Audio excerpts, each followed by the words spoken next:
Thank you for joining me on the show today. This is the Now Talks, a collection of inspiring personal stories and leadership lessons from some of the world's most iconic leaders. It is the weekly podcast for women in leadership, brought to you by Nations of Women. My name is Dr. Tina Alton, and I'm your host for today and the coming weeks.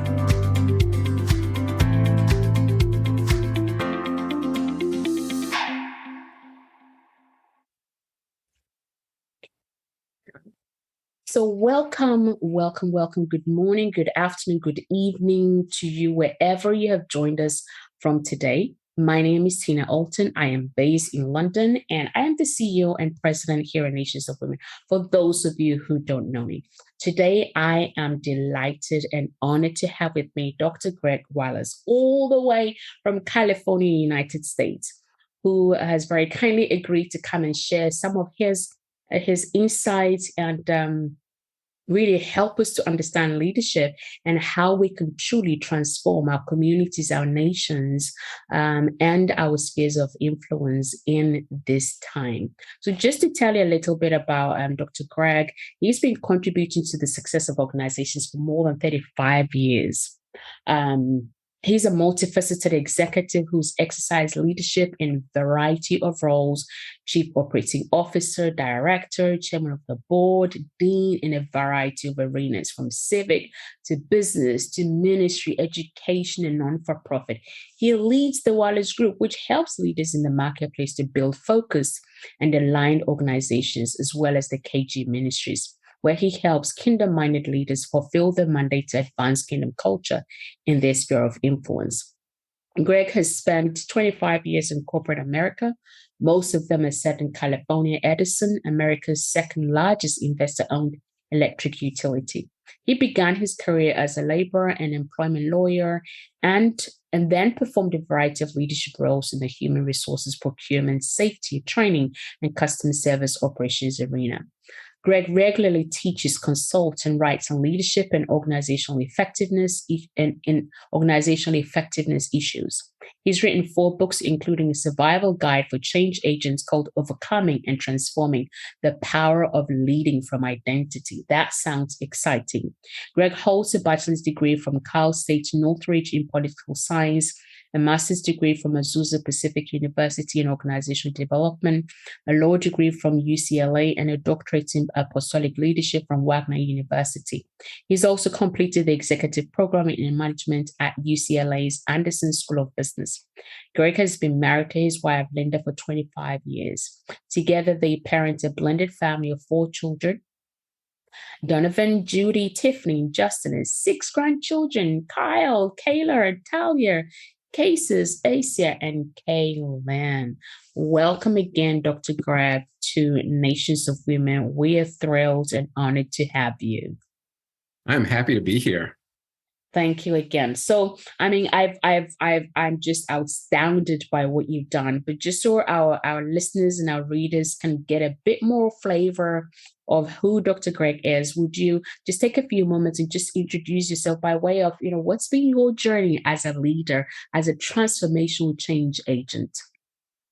Yeah, I think my journey really is marked by variety, as you can tell from my bio, that I've had a lot of different experiences. Each one of them have contributed not only to my skill set as a leader, but also my outlook as a leader.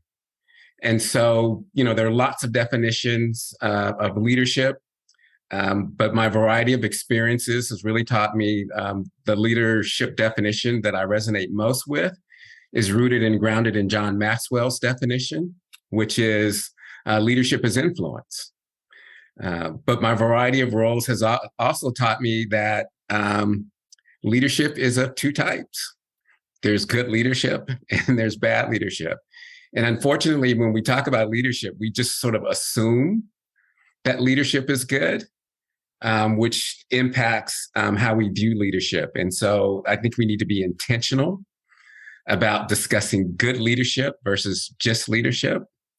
And so my definition of good leadership is influencing other people to produce good outcomes. And so that it recognizes that leadership is influence.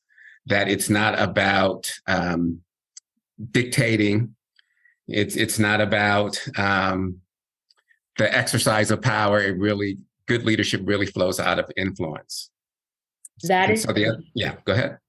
that's amazing. I mean, I think straight away what I'm picking up here is oftentimes, I've experienced leaders coming from a perspective of, well, I've studied this, but you've made a really good point, as in leadership really it comes from, your skills, but also your outlook.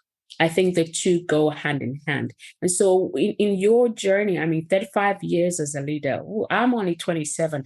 I convinced myself in my mind that I'm 27. Nobody believes me, but my mind believes it. So, but really, I'd love to hear from you. What do you feel? What do you believe? Or what in your experience would you say as some of the key pillars of transformation? I know I've heard from you and I've seen from the work you do. And I think one of the key things that stands out for me time and time again in my experience of you is culture. And so would you just add, any other keys or pillars do you feel truly underpins leadership, but not just leadership that transforms? The transformation occurs, unfortunately, over time. It's there's no quick fix to transformation. The experts will tell you that in terms of the corporate arena, that organizational change takes 5 to 7 years. that time used to be 3 to 5, but 5 to 7 years. And when you're talking about transformation occurring over time, then that really highlights the things that are truly important. So among those are the importance of a shared mindset. My go-to definition of culture is shared values, attitudes, and beliefs, with an emphasis on shared.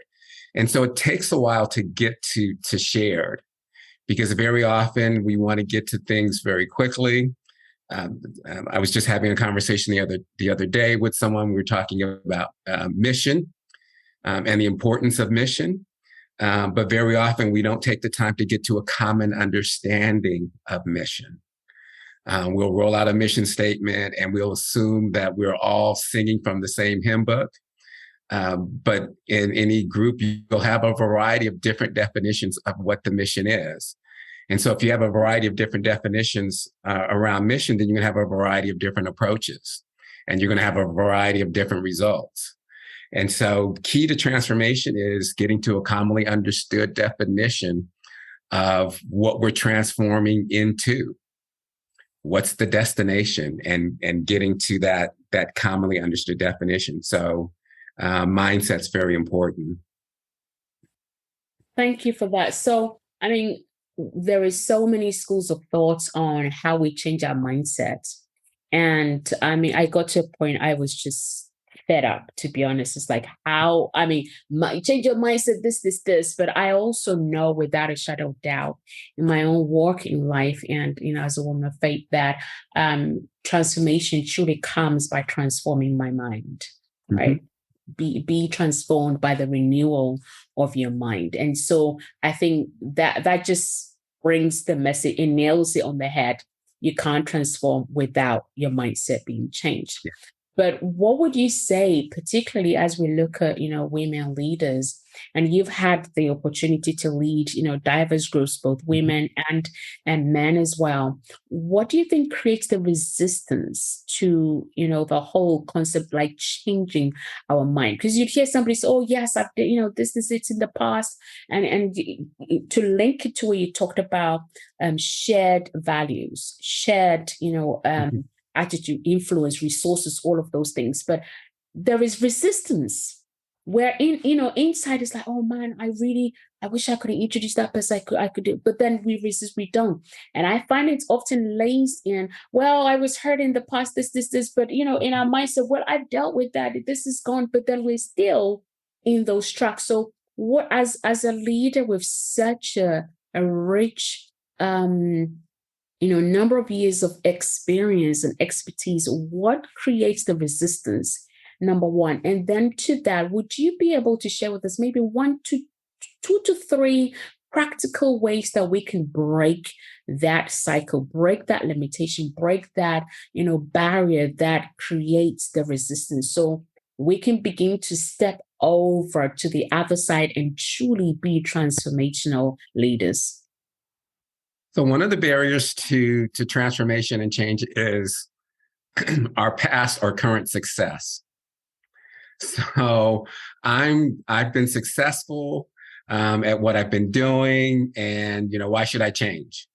And in my corporate experience, one of the largest change efforts involved changing a team of executives.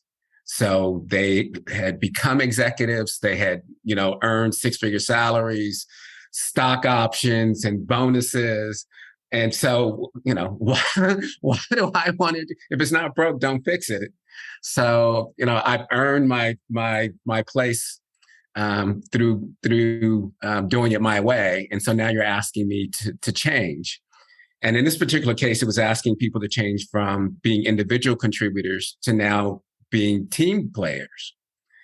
And so that was a huge change. So their success, that was a roadblock. You're asking me to give up the things that made me successful. Wow. And then another roadblock that you touched on really is our sense of insecurity. Is change involves risk. And, I've tried risky behaviors before, and I've been punished. I don't want to do anything that causes me to lose my job or my standing or impact my performance appraisal, which then impacts my pay. So our own sense of insecurity can also hinder our willingness to embrace change. Oh, this is hard. So I mean, it's like, it's the scale, right? Both sides of success, and I totally get it. It's like, you've been like exactly as you said, and then also on the other side of the scale, this sense of insecurity, even when that is because you did something good, right? Mm-hmm. In the first time, and then you're punished or reprimanded for it. So now you just don't. So right. How then? I believe that. How then, if we take the side where somebody's done, taking some risk, done good things, and then reprimand, that comes from the leadership at the top. Mm-hmm. So how can we change the outlook for those leaders at the top to be able to see beyond the fact that, hey, a junior leader or somebody who's not a VP or whatever is, I feel like sometimes maybe that happens again, to your very point, insecurity. Mm-hmm. So how then do we take out insecurity, as leaders? How do we, I mean, this is your baby. Bring us home. So I learned a phrase years ago in a leadership seminar, and it really has served me well through literally the decades. And that is, people will only follow leaders they trust. They will only trust leaders they know. And so it really does start with relationship.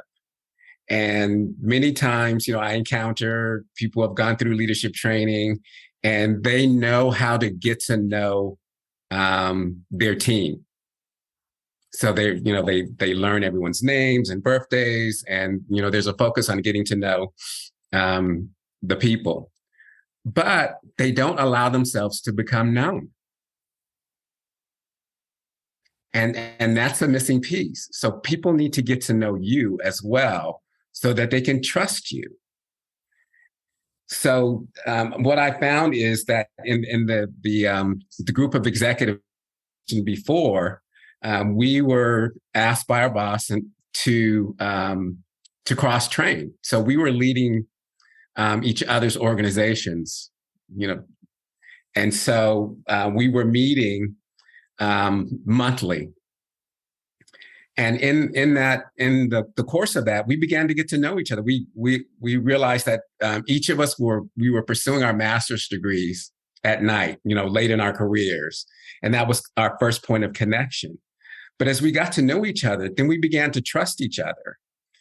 And for one of the things for me, I realized that I was seen more, I was a relative newcomer to this group, and I was seen more as the boss's representative as opposed to a peer.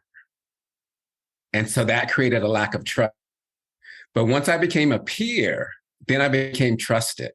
And once I became trusted and I trusted them, they let me into their world, I let them into my world, and we began to do things together. And so the initiatives that we began to follow weren't just our vice president's initiatives. We were creating our own initiatives. And so that leads to another key aspect of change and transformation is people tend to buy in more to the things that they help to create. If we force things on them, or so we hand them something to do, this is what transformation looks like, that's less effective than, you know what, why don't you help create what transformation looks like? Why don't you help create the path to get there? And so people become more invested in the things that they help to create. And so that's how I got this particular group, or this particular group came together to engage in change together and overcoming that initial resistance. That is amazing. And really, I think I won't I will forgive myself shortly thereafter. But I think this would be a complete disservice to our time today, and for what we're trying to bring within this now talks is that. And just quoting what you've written here is that, these days, I believe one of the most important roles of good leaders is to influence culture. And I think I know I responded back absolutely. Without changing, influence in culture, there really can't be any change, let alone think about transformation. And I've seen that, I've lived that when I was in Africa, growing up in Africa, even into my adulthood as a married woman, as a mom. Our culture back then had a huge impact and influenced me as I was developing as a leader. Even culture from my parents or my elders all impacted me. And I think culture is it's a very big, diverse, I would say umbrella. But if you can just bring us home, what exactly, how do we look out for, how do we know what aspect of culture, because some aspect of culture is actually quite good. Mm-hmm. Aspect of culture is good, and some not so good. So how do we then as leaders begin to identify? Is there identifiers that we can take from you in terms of, okay, this aspect of culture needs to be remolded, or we need to pivot, or needs to be changed or influenced? What's your advice on that? Yeah, it starts with a sense of what I call intentionality. Going back to the example I used before, we had to make a huge cultural shift from individual contributors to team play. And so I noticed my boss was very good about being intentional to find opportunities for us to engage in team assignments. So he created he created 9 cross-functional initiatives. So there were initiatives that couldn't be completed unless we engaged in teamwork. We began to have offsites, and there was a mixture of fun and some work. But we were asked to sit at different tables to meet different people. And so, over time, as we got to know each other, we began to build relationship. He was just being intentional about doing things as a team. And actually, I'll share a painful one for me, where the middle managers, they were more embracing of the change than the directors at the time. And so, at an offsite, the vice president was asked who was leading the change. And so, of course, the middle managers they were hoping the answer would be Greg. And he said, no, it's all of the leaders together. And then there was more pushback, and it was like, well, but is Greg, I know it's a team, but is Greg the team captain? No. So, which of course, didn't help me with my peers at the time, but that was a way of sending the signal. This is team. And even, even if it's going to take us longer to get someplace, it was a way of reinforcing the value that this is team. So finding opportunities to reinforce your values, incorporating those values into your people practices. So that meant changing your performance appraisals were no longer about rewarding individual contribution. It was about rewarding team play, rewards and recognitions. What got recognized was around team. So bringing that sense of intentionality to everything that you do and aligning your practices in a way that supports the culture's values, attitudes, and beliefs. Because there are things that we do every day that if they're not aligned, they unintentionally undercut what you're trying to do with your culture. So, alignment, that sense of focus, reinforcing your values, all of those things go into what I call that sense of intentionality. Oh, this is so good, Dr. Chris. We're going to have you back again, because I have heard you talk about how you transform a nation. I've heard you talk about that. We were in Southern America or somewhere in the Caribbean, and that stuck with me. There were pieces of that stuck with me till this day. And I would love to, as time permits in your busy schedule, anytime you can gift us a little bit of your time, I would love to have you back to just, focus on how do we transform a nation, or how do we transform a community, I think. So in our last, I think, yes, we've got like 63 and a half seconds left. What would you say your key insights? What can we learn from your life as a leader? Wow. Again, trust yourself as a leader. My book, Transforming Leading from the Power of Identity, it speaks to the fact that, again, with a sense of intentionality, that the lessons that we've learned over time serve us well as leaders. Many of us spend a lot of time trying to learn leadership from consultants and from books. And what I found in living my own life are the lessons that I've learned from, my parents, from coaches, from teachers, school of hard knocks. Those are the things that I tend to remember that helped me as a leader. And so my counsel is, if you think about your own lessons learned, those are leadership principles that you've developed in your own life that you can use to your benefit as a leader. Wow, that is so good. So I don't know who is listening right now, but I'm in to wrap up here. Dr. Greg has shared with us, leadership really is a variety, and that variety includes your skills, your outlook, your environment, your current situation, who's in your life, school of hard knocks, all of those things. There's always good leadership and bad leadership. So don't automatically assume that every leadership is good. And indeed, there's a leadership crisis globally. Leadership, as you mentioned, going back to the definition by John C. Maxwell, is that leadership is influence. So if you're a leader, you're ultimately going to influence. But what you influence and how you influence truly is what makes the mark. And be a leader that, as you're influencing others, it actually produces good outcomes, because influencing people that doesn't produce any good outcome is not leadership. And transformation takes time. If in doubt, take a look at a baby, right? Take a look at the baby and you would see that indeed transformation truly does take time.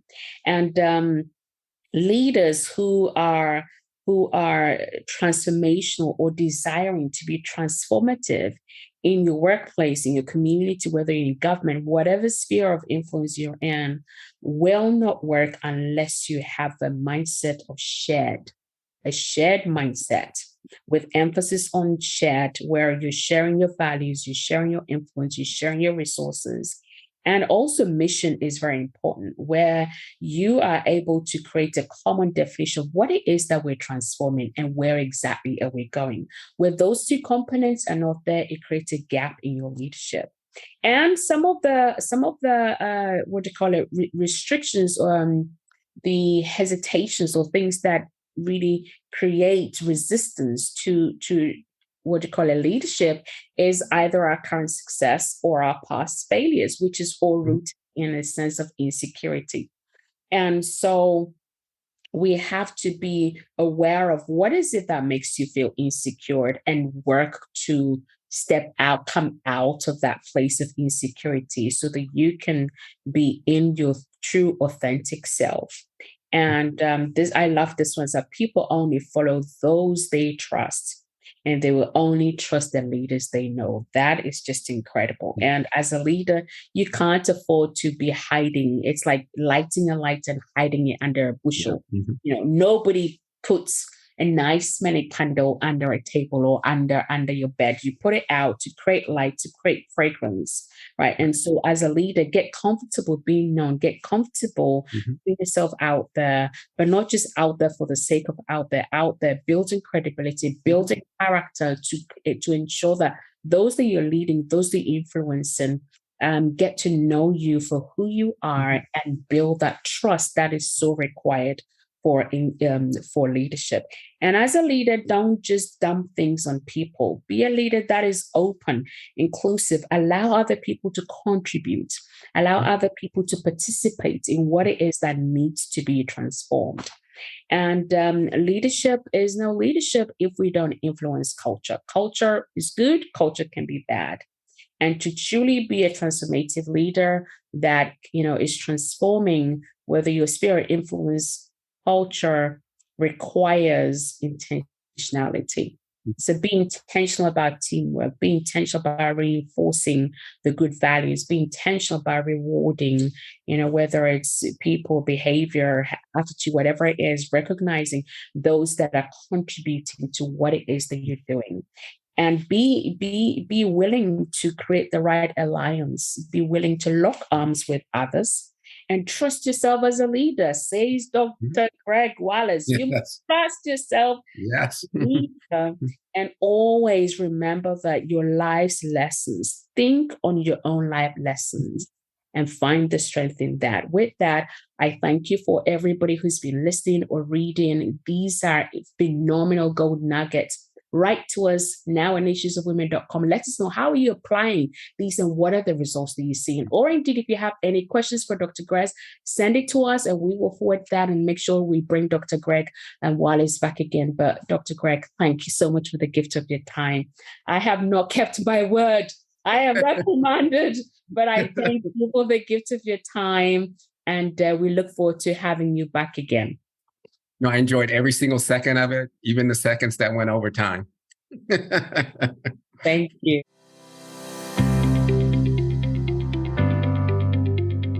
And that's all for this week. You've been listening to Dr. Tina Alton with the Now Talks, the weekly podcast for women in leadership, brought to you by Nations of Women. All that remains is for me to say, have a fantastic week, stay safe, and reach out if you need any help now at nationsofwomen.com.